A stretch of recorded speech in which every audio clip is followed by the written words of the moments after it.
In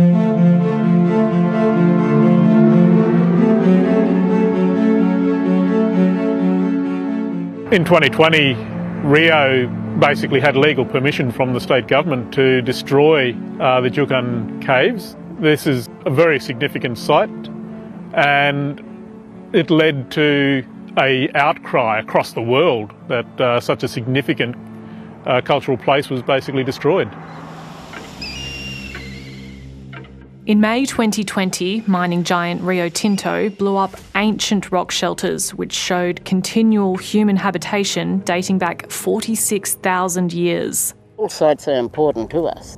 Every site we find. We know our people have been walking this land for many years. It was able to do so legally under 50-year-old legislation that essentially gagged traditional owners. The West Australian Aboriginal Heritage Act has a section called Section 18, and Section 18 is a permit to destroy Aboriginal sites. Essentially, Section 18 is a section under the 72 legislation which makes it it's an offence to destroy or disturb Aboriginal heritage unless you have the consent of the Minister for Aboriginal Affairs. At the time, it was considered to be one of the greater protections throughout Australia for Aboriginal heritage, but I think things have moved on, and I know that things have moved on. In 2021, the McGowan Labor government passed new laws aimed at preventing another Juukan Gorge scandal. The legislation came into effect just 5 weeks ago. It's now in the bin. Put simply, the laws went too far, were too prescriptive, too complicated, and placed unnecessary burdens on everyday Western Australian property owners. And the changes announced today will end the onerous burden that was placed on landowners. The backflip followed weeks of community backlash, particularly from farmers who feared they'd lost rights over their own land. In Western Australia, if you were to dig a hole deeper than 50 centimetres, if you were to lift more than 20 kilograms of dirt out of a hole, then you required a cultural survey. Has there been anyone who's actually paid for a land survey in the past 5 weeks? Not that I know of, and actually, from my understanding, there's been very few permits that have been processed since the new Act's been in place, or even I think maybe one management plan. I'm not sure if there's only one, but there's been very few. We need to keep the pressure on this government. For weeks, the contentious WA laws have been drawn into the national debate around the Voice to Parliament referendum. The scare campaign. Yep. The scare campaign. You know, you're asking me questions about state legislation in an attempt to try and drop up opposition to the Voice.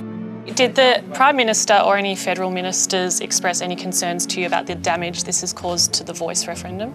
I want to make this very clear. I have not had any communication with the Prime Minister's office or any federal members in relation to these laws. This is a clear example that a voice is needed for Aboriginal people to have effective representation of our concerns and our views on matters that affect us. To me, it just feels like our issues and the things that are important to us are disposable to government, the state government, and it's not a good feeling, particularly in the broader national context of the discussions that are occurring to date.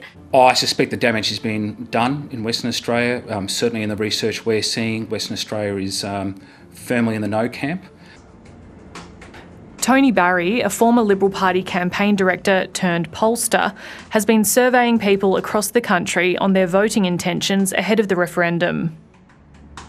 When it comes to the supermajority of 4 states, not many people have put Western Australia in the yes pile, so that risk was minimal. The communications risk for the yes campaign was that this would spill over into other states and conflate the issue. And of course, the yes campaign can't afford to fragment their message anymore. They need to get back onto a coherent and compelling message. The WA government is now reverting to the state's previous 1972 Aboriginal Heritage Act, meaning there'll be no requirement for most private landowners to conduct heritage surveys. We should be able to develop our farms to do the jobs that we need to do to make a living without fear or favour, whilst still protecting cultural heritage, but not to be dictated to and not to be penalised for it. The government says that law will be changed to give traditional owners more of a say over mining on culturally significant sites. But Indigenous leaders who argue their concerns about the scrapped law were not heeded remain sceptical.